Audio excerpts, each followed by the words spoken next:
मेरे प्यारे दोस्तों, हिंदी शॉर्ट हैंड कोचिंग में आप सभी का स्वागत है।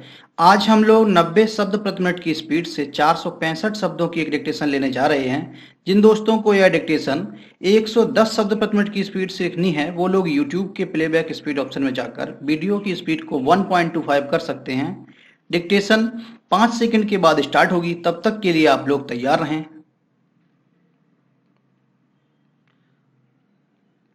स्टार्ट। इंडोनेशिया के बाली द्वीप में 20 देशों की सालाना शिखर बैठक इस संकल्प के साथ खत्म हुई कि किसी भी सूरत में रूस यूक्रेन युद्ध रुकवाना ही होगा। बैठक के बाद सभी देशों की सहमति से जो साझा बयान जारी हुआ, उसमें इस प्रतिबद्धता पर जोर यही रेखांकित करता है कि दुनिया अब और युद्ध नहीं चाहती।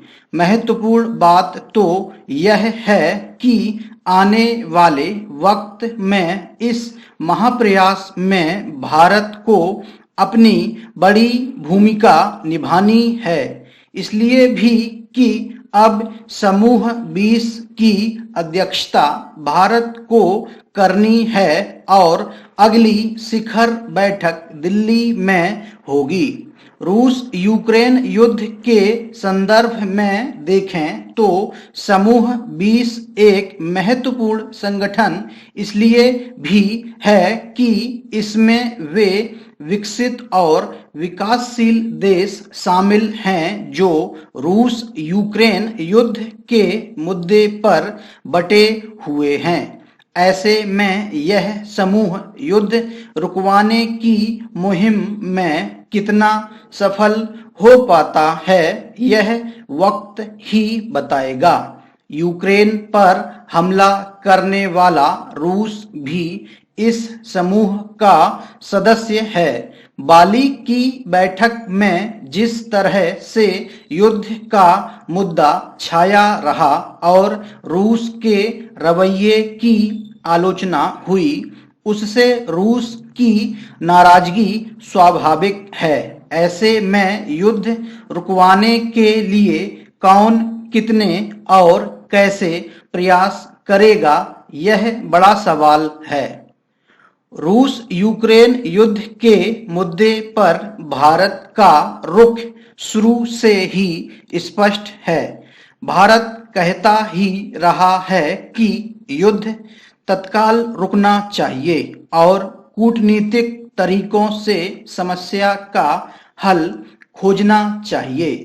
गौरतलब है कि इस साल सितंबर में प्रधानमंत्री नरेंद्र मोदी ने रूस के राष्ट्रपति व्लादिमीर पुतिन के साथ बातचीत में साफ कहा था कि आज का युग युद्ध का नहीं होना चाहिए। उनके इस संदेश का बाली शिखर बैठक में भी सुनाई देने का मतलब साफ है कि अब कोई भी जंग नहीं चाहता। युद्ध के परिणाम कितने भयावह होते हैं, यह सब देख ही रहे हैं। लगभग सभी देश किसी न किसी रूप में युद्ध की मार झेल रहे हैं। वैश्विक अर्थव्यवस्था की चूलें हिली पड़ी हैं। महंगाई से हर देश परेशान है। अर्थव्यवस्था में मंदी और महंगाई के साथ ऊर्जा संकट का सामना करना पड़ रहा है, सो अलग। इसके अलावा इस युद्ध ने वैश्विक खाद्य संकट भी खड़ा कर दिया है। इसलिए अब उन देशों को युद्ध का कूटनीतिक समाधान निकालने पर ज्यादा तेजी से काम करना होगा, जो इस मुद्दे पर खेमेबाजी में फंसे हैं और युद्ध के कारण पैदा हालात की मार झेलने को मजबूर हैं। ऐसा नहीं कि जंग खत्म नहीं हो सकती, अगर कुछ वैश्विक राजनीति में दबदबा बनाने के लिए अपने स्वार्थों को त्याग दें तो समाधान का रास्ता निकलने में कोई बहुत वक्त नहीं लगने वाला। रूस यूक्रेन युद्ध के मुद्दे पर भारत शुरू से ही तटस्थ रहा और अमेरिका व पश्चिमी देशों के तमाम दबावों के बावजूद किसी खेमे में शामिल नहीं हुआ।